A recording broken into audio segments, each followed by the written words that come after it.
उन्नत हो मस्तक अपना, गर्वोन्नत अपना देश रहे, पुरुषार्थ रहे, परमार्थ रहे, शुभ कर्म न कोई शेष रहे। आजादी की 75वीं वर्षगांठ पर अमृत महोत्सव की शुभ बेला में आपका आज तक पर स्वागत है। आपके साथ मैं हूं अंजना ओम कश्यप। 75वीं वर्षगांठ, जी हां, पावन अवसर भी है और ऐतिहासिक भी है। आज प्रधानमंत्री नरेंद्र मोदी ने लाल किले के प्राचीर से देश की विकास यात्रा का पूरा खाका खींचा। उन्होंने बताया कि किस रास्ते पर देश चल रहा है और आगे क्या सोच रहा है ये देश और उसकी सरकार। प्रधानमंत्री नरेंद्र मोदी ने 2024 में नारा दिया था, सबका साथ सबका विकास। वही नारा 2019 में सबका साथ सबका विकास सबका विश्वास तक पहुंचा और अब 2021 में जन भागीदारी का आह्वान करते हुए प्रधानमंत्री नरेंद्र मोदी ने कहा है कि सबका साथ सबका विकास सबका विश्वास और सबका प्रयास। तो आइए आपको बताते हैं कि आज जब प्रधानमंत्री ने लाल किले की प्राचीर से अपना भाषण दिया, उनके तमाम भाषणों को देखते हुए क्या है देश की सोच, कहां से हम निकले थे, क्योंकि यही समय है, सही समय है जब हम ये तय करें कि हम कहां से निकले थे, कहां पर पहुंचे हैं और कहां तक जाना है।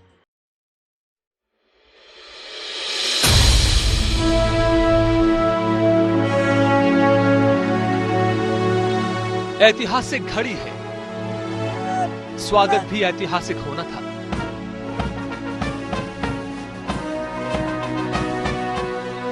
पिछहत्तर वर्ष का सफर तय कर चुकी स्वतंत्रता का स्वागत आकाशीय पुष्प वर्षा से में 2 Mi-17 हेलीकॉप्टर्स आकाश से पुष्प वर्षा करते हुए। Petals of marigold and rose, adding their beautiful scent and color.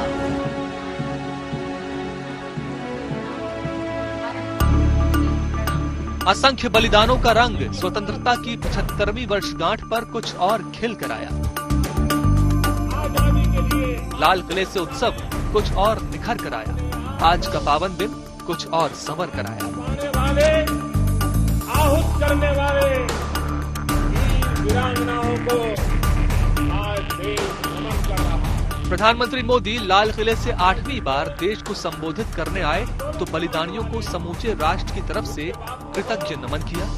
फिर प्रधानमंत्री के आह्वान में सबकी सहभागिता के साथ सबके सम्मिलित प्रयासों का नया मंत्र सुनाई दिया। ऐसा मंत्र जो देश के विकास के लिए आवश्यक है।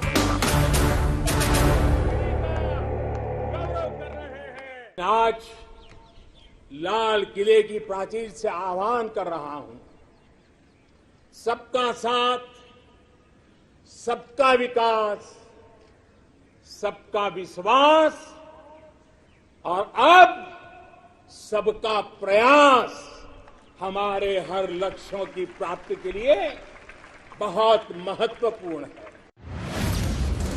प्रधानमंत्री मोदी के पीछे लाल किले की गवाही में देश का सैकड़ों साल का इतिहास था, तो सामने देश का नाम दुनिया में रोशन करने वाले युवा थे। प्रधानमंत्री ने उन युवाओं के उदाहरण से प्रेरणाओं का नया अध्याय भी खोला। एथलीट्स ने विशेष तौर पर हम ये गर्व कर सकते हैं कि उन्होंने हमारा दिल ही नहीं जीता है, लेकिन उन्होंने आने वाली पीढ़ियों को भी, भारत की युवा पीढ़ी को भी प्रेरित करने का बहुत बड़ा काम किया है। स्वतंत्रता दिवस की 75वीं वर्षगांठ पर उत्साह, उमंग, उल्लास के बीच कोरोना काल की विभीषिका और अपनों को गंवाने का दर्द भी प्रधानमंत्री मोदी के शब्दों में देश ने महसूस किया।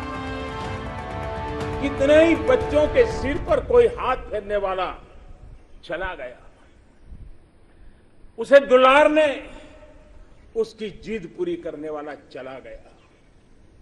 ये असहनीय पीड़ा, ये तकलीफ हमेशा से साथ रहने वाली है।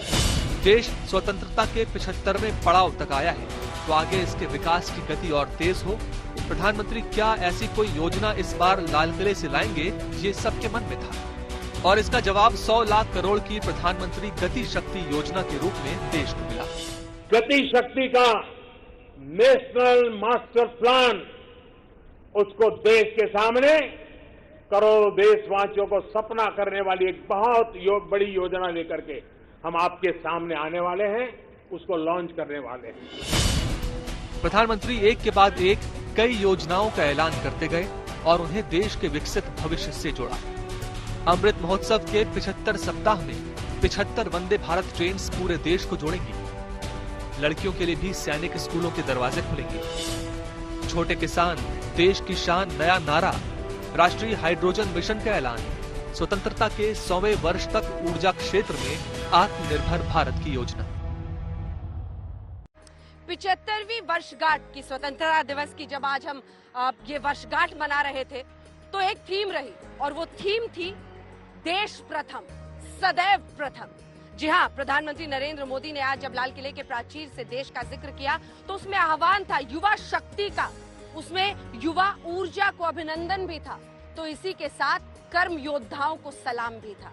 आइए आपको दिखाते हैं अपनी इस रिपोर्ट के जरिए प्रधानमंत्री ने क्या कुछ कहा है और कैसे देश की सोच आज ये है कि हमें यहाँ से आगे का रास्ता कैसे तय करना है। हमें बंटवारे की विभीषिका के दर्द को भुलाकर आत्मनिर्भर भारत की राह पर कैसे चलना है।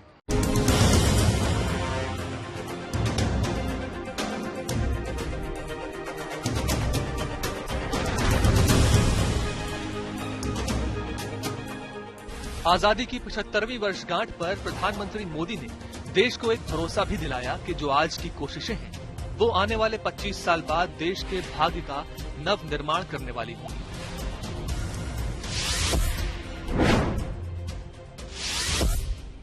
मैं कर्म के फल पर विश्वास करता हूं।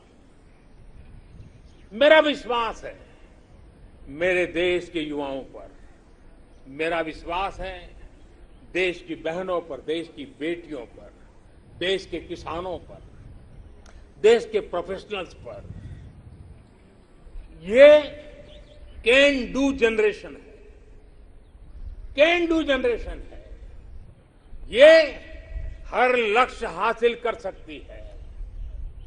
मुझे विश्वास है कि जब 2047 आजादी का स्वर्णिम उत्सव, आजादी के 100 साल होंगे, जो भी प्रधानमंत्री होगा आज से 25 साल के बाद, जो भी प्रधानमंत्री होंगे वो जब झंडारोहण करते होंगे तो मैं आज विश्वास से कहता हूं वो अपने भाषण में जिन सिद्धियों का वर्णन करेंगे वो सिद्धियां वही होगी जो आज देश संकल्प कर रहा है। ये मेरा विजय का विश्वास है। निसंदेह स्वतंत्रता के 75वें पड़ाव तक आते आते देश ने कई चुनौतियों को सहा है, उनसे जूझकर विजय पाई है। लेकिन ये भी सच है कि वो चुनौतियां अब भी हैं और देश लड़ रहा है।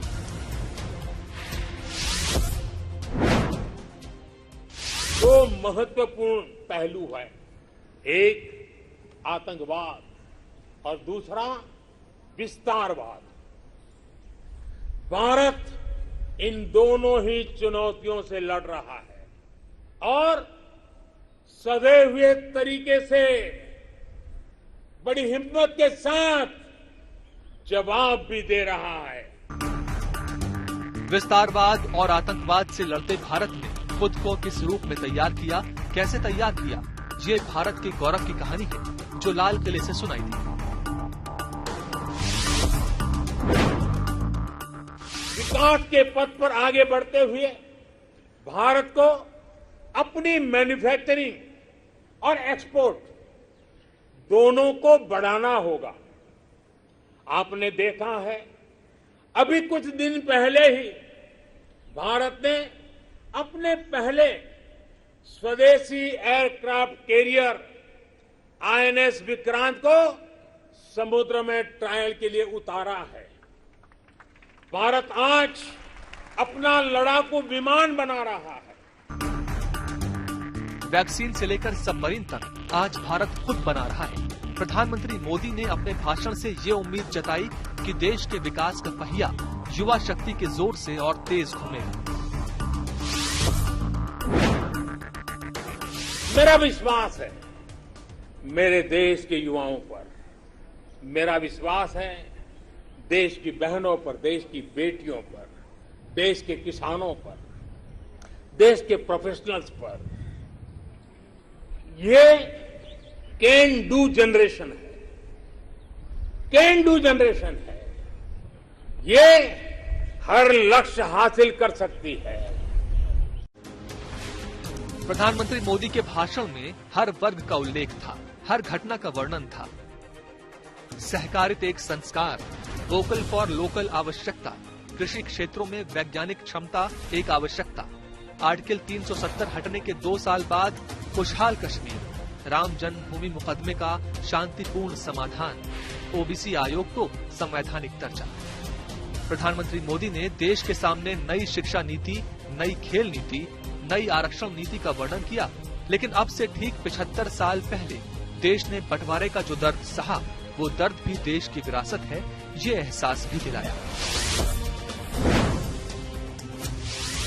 हम आजादी का जश्न मनाते हैं, लेकिन बंटवारे का दर्द आज भी हिंदुस्तान के सीने को छल नहीं करता है। ये पिछली शताब्दी की सबसे बड़ी त्रासदी में से एक थी। आजादी के बाद इन लोगों को बहुत ही जल्द भुला दिया गया। कल ही भारत ने एक भावुक निर्णय लिया है। अब से हर वर्ष 14 अगस्त को विभाजन विभीषिका स्मृति दिवस के रूप में याद किया जाएगा। जो लोग विभाजन के समय अमानवीय हालात से गुजरे, जिन्होंने अत्याचार सहे, जिन्हें सम्मान के साथ अंतिम संस्कार तक नसीब नहीं हुआ, उन लोगों का हमारी स्मृतियों में जीवित रहना भी उतना ही जरूरी है। आजादी के 75वें दिवस, स्वतंत्रता के दिवस पर विभाजन विभीषिका स्मृति दिवस का तय होना ऐसे लोगों को हर भारतवासी की तरफ से आदरपूर्वक श्रद्धांजलि है। स्वतंत्रता दिवस की 75वीं वर्षगांठ का अमृत महोत्सव 2023 तक चलेगा। इतने समय में देश और आगे बढ़ेगा और नए रास्ते खुलेंगे, आन बान शान के नए अवसर बनेंगे, तिरंगा कुछ और हर्षाएगा।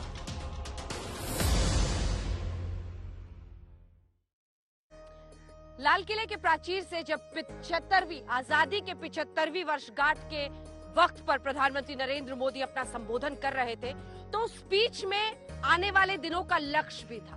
उसमें वर्तमान की चुनौतियों का जिक्र भी था। 2014 से उनकी जितनी भी स्पीच रही है, हर बार जो वादे यहां से किए गए हैं, उनको पूरा करने की कोशिशों का ब्यौरा भी था। तो आइए आपको दिखाते हैं। लाल किले की पृष्ठभूमि में 2014 से अब तक उनकी तमाम स्पीच और यहां से जो वादे प्रधानमंत्री नरेंद्र मोदी ने किए हैं, उसकी असल तस्वीर क्या है। आइए आपको दिखाते हैं कि जो तमाम वादे सरकार करती रही है, इन भाषणों के जरिए प्रधानमंत्री के, हम उस रास्ते में कहां पहुंचे हैं।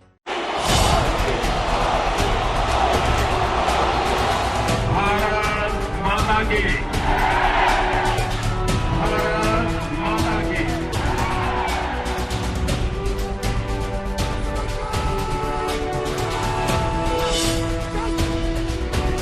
प्रचंड बहुमत से प्रधानमंत्री बने नरेंद्र मोदी जब 2014 में पहली बार लाल किले से देश को संबोधित करने आए, तो करोड़ों आंखें और कान उस ओर लग गए।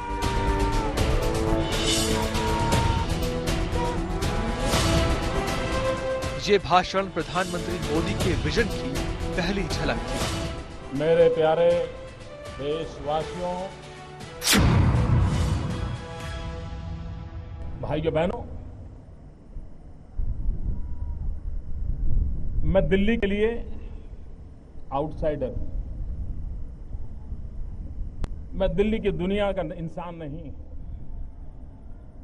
मैं यहां के राजकाज को भी नहीं जानता। यहां की एलिट क्लास से तो मैं बहुत अछूता रहा हूं, लेकिन एक बाहर के व्यक्ति ने, एक आउटसाइडर ने दिल्ली आकर के पिछले 2 महीने में एक इनसाइडर व्यू लिया तो मैं चौंक गया। ये मंच राजनीति का नहीं है, राष्ट्रनीति का मंच है, और इसलिए मेरी बात को राजनीति के तराजू से न तोला जाए। प्रधानमंत्री मोदी ने राष्ट्रनीति और राजनीति के तराजू अलग अलग रखने का आग्रह किया, लेकिन परिवार के तराजू में बेहद जरूरी संतुलन की अपील भी की। स्वतंत्रता दिवस के अवसर पर लाल किले से कही गई बात आज भी समाज के एक बड़े वर्ग को आईना दिखाती है।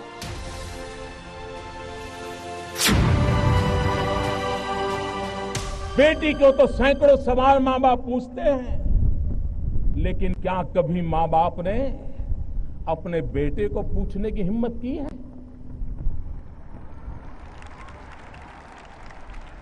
कहां जा रहे हो, क्यों जा रहे हो, कौन दोस्त है? आखिर बलात्कार करने वाला किसी का बेटा तो है।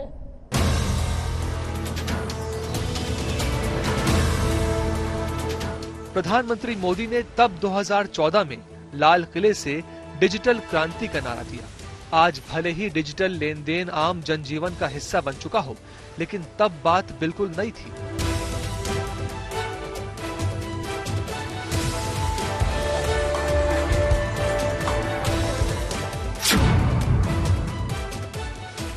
हमारे 20, 22, 24 साल के नौजवान जो कंप्यूटर पर उंगलियां घुमाते घुमाते दुनिया को चकित कर दिया। विश्व में भारत की एक नई पहचान बनाने का रास्ता हमारे आईटी प्रोफेशन के नौजवानों ने कर दिया। अगर ये ताकत हमारे देश में है, क्या देश के लिए हम कुछ सोच सकते हैं? और इसलिए हमारा सपना है डिजिटल इंडिया। जब मैं डिजिटल इंडिया कहता हूं, तब ये बड़े लोगों की बात नहीं है, एक गरीब के लिए है। मैं शपथ लेता हूं कि मैं स्वयं स्वच्छता के प्रति सजग रहूंगा और उसके लिए समय दूंगा। अपने पहले ही भाषण में प्रधानमंत्री मोदी ने देश से गंदगी के खिलाफ अभियान छेड़ने का आह्वान किया और इसका असर पूरे देश में देखने को मिला। क्या हमारा देश स्वच्छ नहीं हो सकता है? अगर 125 करोड़ देशवासी तय कर लें कि मैं कभी गंदगी नहीं करूंगा, तो दुनिया की कौन सी ताकत है जो हमारे शहर गांव को आकर के गंदा कर सके? क्या इतना सा संकल्प नहीं कर सकते?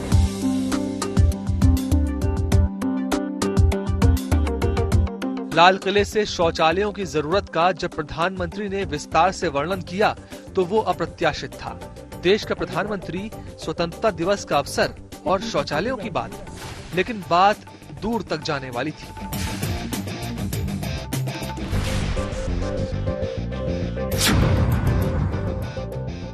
डिग्निटी ऑफ विमेन, क्या ये हम सबका दायित्व नहीं है? बेचारी गांव की मां बहनें अंधेरे का इंतजार करती हैं। जब तक अंधेरा नहीं जाता है, वो शौच के लिए नहीं जा पाती है। उसके शरीर को कितनी पीड़ा हो गई होगी, कितनी बीमारियों की जड़ें उसमें से शुरू होती। प्रधानमंत्री मोदी ने मिले जनमत की जिम्मेदारियों को निभाने के लिए अपने सामने परिश्रम का एक पैमाना तय किया और प्रधानमंत्री पद का नया नामकरण भी कर दिया। और मैं आपको विश्वास दिलाता हूं भाइयों बहनों, मैं मेरे सरकार के साथियों को भी कहता हूं, अगर आप 12 घंटे काम करोगे तो मैं 13 घंटे करूंगा। अगर आप 14 घंटे काम करोगे तो मैं 15 घंटे करूंगा। क्यों? क्योंकि मैं प्रधानमंत्री नहीं, प्रधान सेवक के रूप में आपके बीच आया हूं। आज हम अगर आजादी की 75वीं वर्षगांठ बना रहे तो मोदी कार्यकाल का हर साल इसमें एक अहम पड़ाव है। प्रधानमंत्री नहीं, प्रधान सेवक। पक्ष विपक्ष दोनों में प्रधानमंत्री की कही हुई ये बात राजनीति का भी केंद्र बनी और हमेशा इसके इर्द गिर्द पूरी सियासत घूमती है। आइए आपको दिखाते हैं प्रधानमंत्री नरेंद्र मोदी ने जब भाषण दिया था एक वक्त पर 2014-2015 में, उन्होंने 2021-2022 का पूरा खाका खींचा था कि हम आखिर 75वीं वर्षगांठ पर कहां पहुंचेंगे, लेकिन आज उस मकाम पर हम कहां खड़े दिखाई देते हैं। इस रिपोर्ट के जरिए देखिए। भाइयों बहनों, यह देश टीम इंडिया के कारण आगे बढ़ रहा है और यह टीम इंडिया 125 करोड़ देशवासियों की बृहद टीम है। 2015 में प्रधानमंत्री मोदी ने लाल किले से अपने कार्यकाल के 1 साल के कामों का ब्यौरा दिया और स्वतंत्रता दिवस की 75वीं वर्षगांठ तक पूरा करने के लिए कुछ लक्ष्य खुद के लिए भी तय किए।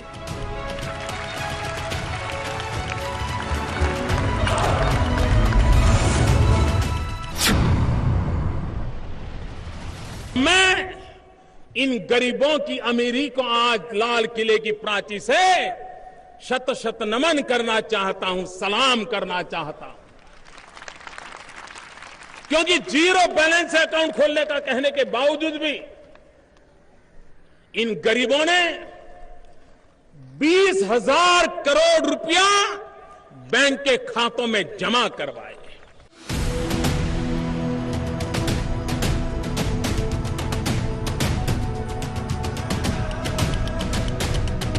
2015 में प्रधानमंत्री मोदी 1 रैंक 1 पेंशन, गांव-गांव घर-घर बिजली, शौचालय निर्माण का लक्ष्य और किसानों की मुश्किलों को कम करने का वादा भी दोहरा गए। 18,500 गांव ऐसे हैं कि जहां बिजली का तार नहीं पहुंचा है। 125 करोड़ देशवासियों की टीम इंडिया का संकल्प है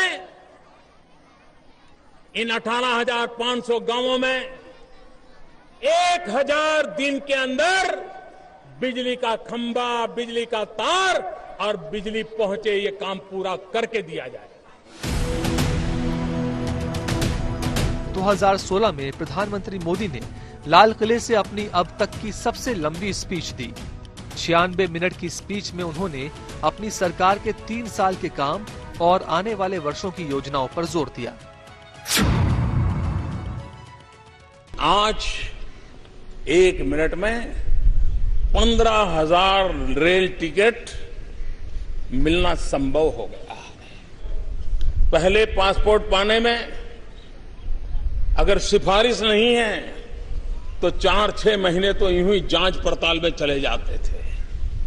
हमने उस स्थिति को बदला और आज मैं गर्व से कह सकता हूं कि करीब हफ्ते 2 हफ्ते में नागरिकों के हक में जो पासपोर्ट है उसको पहुंचा दिया जाता है। भारत माता की। 15 अगस्त 2016 की लाल किले से प्रधानमंत्री मोदी की स्पीच इसलिए भी भारत के इतिहास में हमेशा याद रखी जाएगी क्योंकि यहाँ से उन्होंने वसुधैव कुटुंबकम की अवधारणा को और स्पष्ट किया। साथ ही विदेश नीति में कूटनीति की नई आधारशिला रखी। जब पेशावर में आतंकवादियों ने निर्दोष बच्चों को स्कूल में मौत के घाट उतार दिया, घटना पेशावर में हुई थी, घटना आतंकवादी थी, निर्दोष बालकों का रक्त बहाया गया था, ज्ञान के मंदिर को रक्त रंजित कर दिया था, निर्दोष बच्चों को मार दिया गया था। ये हिंदुस्तान, संसद की आंखों में आंसू थे। लेकिन और तरफ देख लीजिए कि जब आतंकवादियों को ग्लोरीफाई करने का काम हो रहा है, जहां आतंकवादी घटना में निर्दोष लोग मारे जाएं तो जश्न मनाए जाते हैं। ये कैसा आतंकवाद से प्रेरित जीवन है, कैसे आतंकवाद से प्रेरित सरकारों की रचनाएं हैं, ये 2 भेद दुनिया भली भांति समझ लेगी, इतना मेरे लिए काफी है। 2016 से 2017 के आते आते देश कई मायनों में बदल चुका था। नोटबंदी लागू होने के बाद सियासत चरम पर थी। दूसरी तरफ उरी में जो हमला हुआ था उसका जवाब हिंदुस्तान ने सर्जिकल स्ट्राइक से दिया।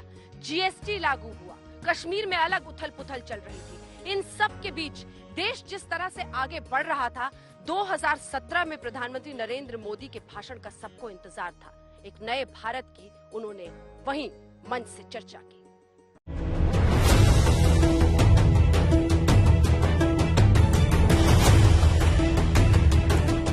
भारत के स्वाधीनता संग्राम का अंतिम आंदोलन अगस्त क्रांति के नाम से जाना जाता है। 1942 में अगस्त क्रांति के 5 साल बाद देश स्वतंत्र हो गया था। लाल किले से प्रधानमंत्री मोदी ने साल 2017 में स्वतंत्रता की 70वीं वर्षगांठ पर देश के सामने 5 साल में समृद्धिशाली राष्ट्र बनाने का लक्ष्य रखा, ताकि जब 75वीं वर्षगांठ का समय आए तो देश कई समस्याओं से आजादी का उत्सव मनाने की स्थिति में हो।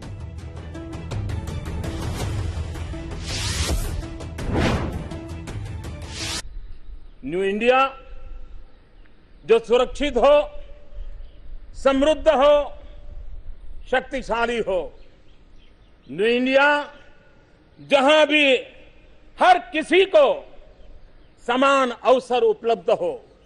न्यू इंडिया जहां आधुनिक विज्ञान और तकनीकी क्षेत्र में भारत का विश्व में दबदबा हो।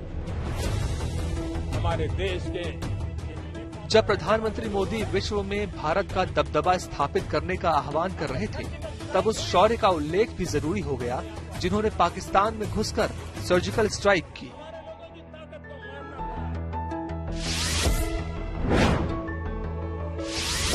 चाहे लेफ्ट विंग एक्सट्रीमिज्म हो, चाहे आतंकवाद हो, चाहे इन्फिल्ट्रेटर्स हो, चाहे हमारे भीतर कठिनाइयां पैदा करने वाले तत्व हो, हमारे देश के इन यूनिफॉर्म में रहने वाले लोगों ने बलिदान की पराकाष्ठा की है।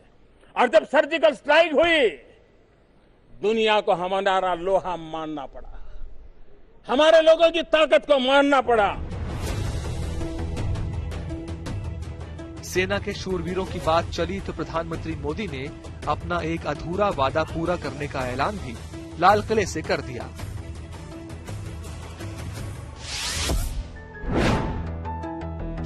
तीस 40 वर्ष से हमारे सेना के लिए 1 रैंक 1 पेंशन मामला अटका हुआ था। जब 1 रैंक 1 पेंशन अटका हुआ मामला सरकार उसको पूर्ण करती है, हमारे फौजियों की आशा आकांक्षा को पूर्ण करने की दिशा में सही कदम उठाती है, तो देश के लिए मर मिटने की उनकी ताकत और बढ़ जाती है। जम्मू कश्मीर लाल किले से ही प्रधानमंत्री ने इस सवाल का जवाब भी दिया कि नोटबंदी से देश को क्या हासिल हुआ।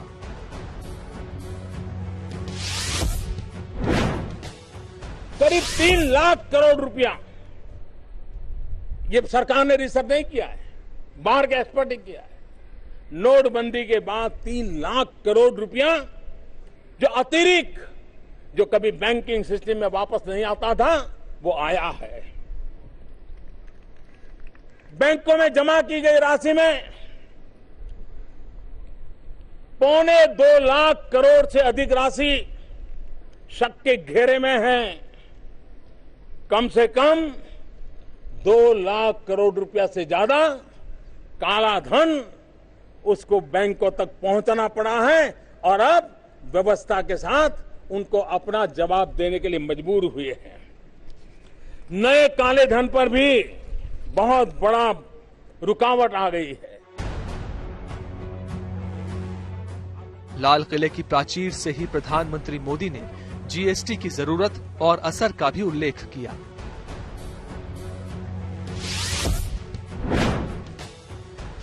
अनेक राज्य हैं, केंद्र सरकार है। हमने देखा है जीएसटी के द्वारा देश ने cooperative federalism, competitive cooperative federalism को एक नई ताकत दी है, एक नया परिणाम नजर आया है। 15 अगस्त 2018 को जब लाल किले से प्रधानमंत्री मोदी ने अपना संबोधन शुरू किया, तो उन्होंने तिरंगे के चक्र के रंग से देश के एक हिस्से को अटूट बंधन में जोड़ा।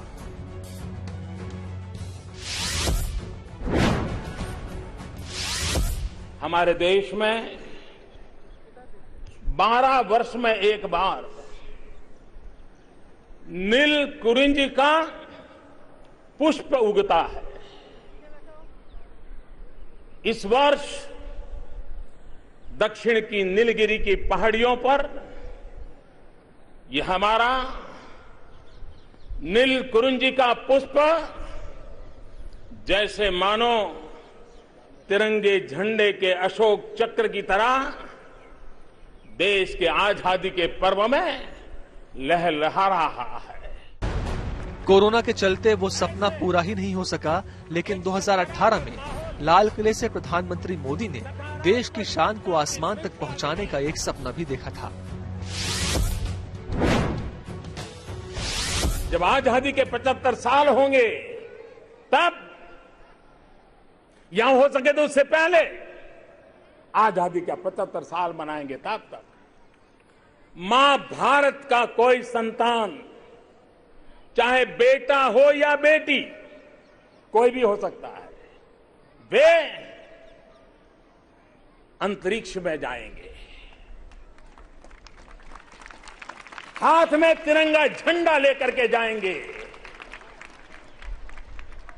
आजादी के 75 साल के पहले इस सपने को पूरा करना है। अंतरिक्ष में 100 सैटेलाइट एक साथ छोड़े जाने को प्रधानमंत्री मोदी ने देश के बढ़ते कदमों से जोड़ा। किसानों की एमएसपी को 1.5 गुना करने का उल्लेख किया, टैक्स पेयर्स को धन्यवाद दिया और स्वस्थ भारत श्रेष्ठ भारत का वर्णन भी किया।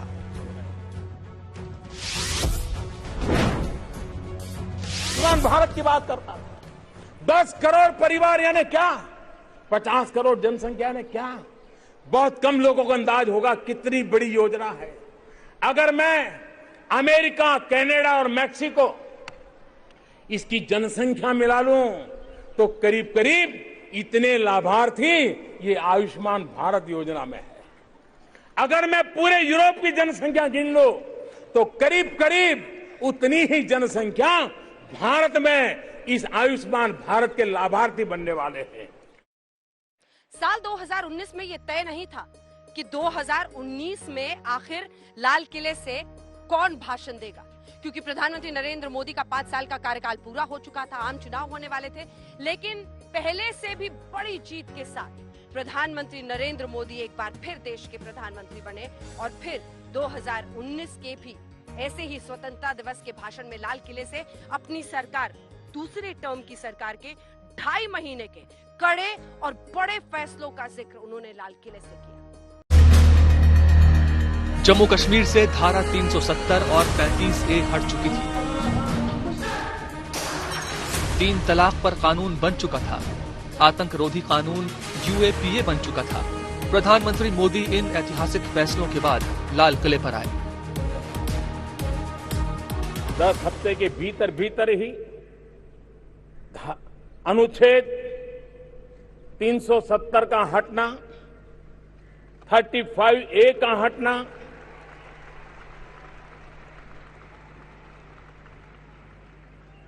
सरदार वल्लभ भाई पटेल के सपनों को साकार करने की दिशा में एक अहम कदम। 10 हफ्ते के भीतर भीतर हमारी मुस्लिम माताओं बहनों को उनका अधिकार दिलाने के लिए 3 तलाक के खिलाफ कानून बनाना, आतंक से जुड़े कानूनों में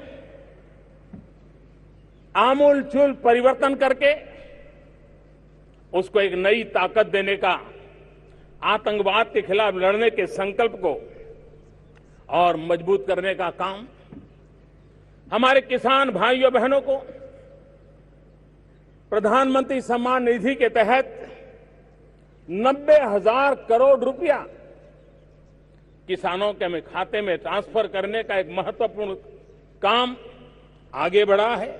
अगर हम बाल विवाह के खिलाफ आवाज उठा सकते हैं, हम दहेज में लेन देन की प्रथा के खिलाफ कठोर कदम उठा सकते हैं, तो क्यों न हम 3 तलाक के खिलाफ भी आवाज उठाएं। और इसलिए भारत के लोकतंत्र के स्पिरिट को पकड़ते हुए, भारत के संविधान की भावना को, बाबा साहब आंबेडकर की भावना को आदर करते हुए हमारी मुस्लिम बहनों को भी समान अधिकार मिले, उनके अंदर भी एक नया विश्वास पैदा हो, भारत की विकास यात्रा में वो भी सक्रिय भागीदार बने, इसलिए हमने इस महत्वपूर्ण निर्णय को किया। 2019 में प्रधानमंत्री मोदी ने देश की अर्थव्यवस्था को $5 ट्रिलियन की बनाने का सपना संजोया था।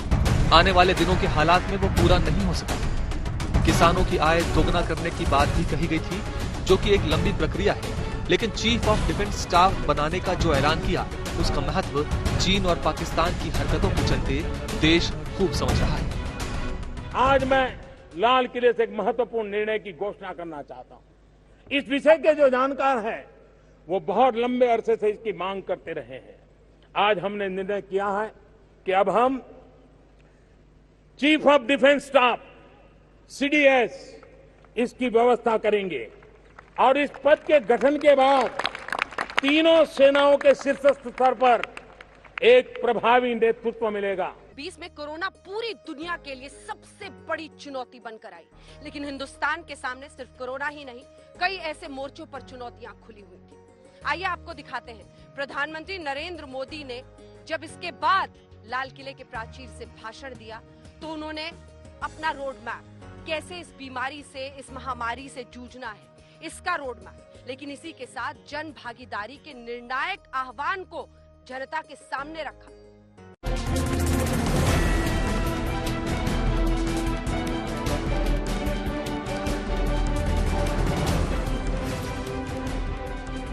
एक तरफ कोरोना का अदृश्य वार, दूसरी तरफ चीन का विश्वासघात, तीसरी तरफ अर्थव्यवस्था का संकट। ये सब हो रहा था आजादी की 75वीं वर्षगांठ के पड़ाव से ठीक एक साल पहले।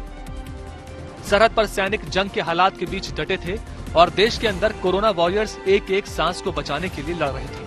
ऐसे हालात के बीच प्रधानमंत्री लाल किले पर आए। इस कोरोना के कालखंड में लक्षावधि कोरोना वॉरियर्स, चाहे डॉक्टर हो, नर्सिस हो, सफाई कर्मी हो, एम्बुलेंस चलाने वाले लोग हो, ऐसे सभी कोरोना वॉरियर्स को भी मैं आज नमन करता हूं। 2020 में देश ने गलवान का द्वंद्व देखा था, चीनी दुस्साहसों के बीच अपने जवानों का शौर्य देखा था, चीन की एक एक चाल पर नजर गड़ाए मुस्तैद जांबाज देखे थे। प्रधानमंत्री ने लाल किले से उनकी निष्ठाओं को प्रणाम किया।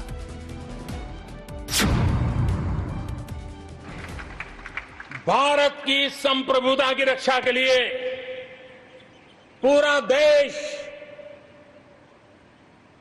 एक जोश से भरा हुआ है, संकल्प से प्रेरित है और सामर्थ्य पर अटूट श्रद्धा के साथ आगे बढ़ रहा है। इस संकल्प के लिए हमारे वीर जवान क्या कर सकते हैं, देश क्या कर सकता है, ये लद्दाख में दुनिया ने देख लिया। कोरोना संकट में विदेशी मदद का आसरा जरूरी हो रहा था। दूसरी तरफ चीन भारत के बाजार पर काबिज भारत को ही आंखें दिखा रहा था। तब लाल किले से देश को नया मंत्र मिला। आत्मनिर्भर भारत, ये सपना संकल्प में परिवर्तित देख रहे हैं। आत्मनिर्भर भारत ये एक प्रकार से शब्द नहीं, ये आज 130 करोड़ देशवासियों के लिए मंत्र बन गया है। भारत ने आत्मनिर्भरता को सिर्फ एक मंत्र तक सीमित नहीं रहने दिया, बल्कि उसे आत्मा से आत्मसात किया। रक्षा उत्पादन में आत्मनिर्भर भारत के लिए बड़े कदम उठाए गए हैं। हाल ही में 100 से ज्यादा सैन्य उपकरणों के आयात पर हमने रोक लगा दी है। मिसाइलों से लेकर के हल्के युद्धक हेलीकॉप्टरों तक, असॉल्ट राइफल से लेकर ट्रांसपोर्ट एयरक्राफ्ट तक, सभी मेक इन इंडिया हो गए। अपना तेजस भी, अपना तेज, अपनी तेजी और अपनी ताकत दिखाने के लिए आधुनिक जरूरतों के हिसाब से तैयार हो रहा है। 75 वर्षों में देश आगे बढ़ा है और आने वाले साल चुनौतियों भरे जरूर होंगे, लेकिन एकजुटता के मंत्र से कोई रास्ता रुकेगा नहीं। 2021 में देश की स्वतंत्रता की 75वीं वर्षगांठ पर प्रधानमंत्री ने लाल किले से यही भरोसा देश को दिलाया।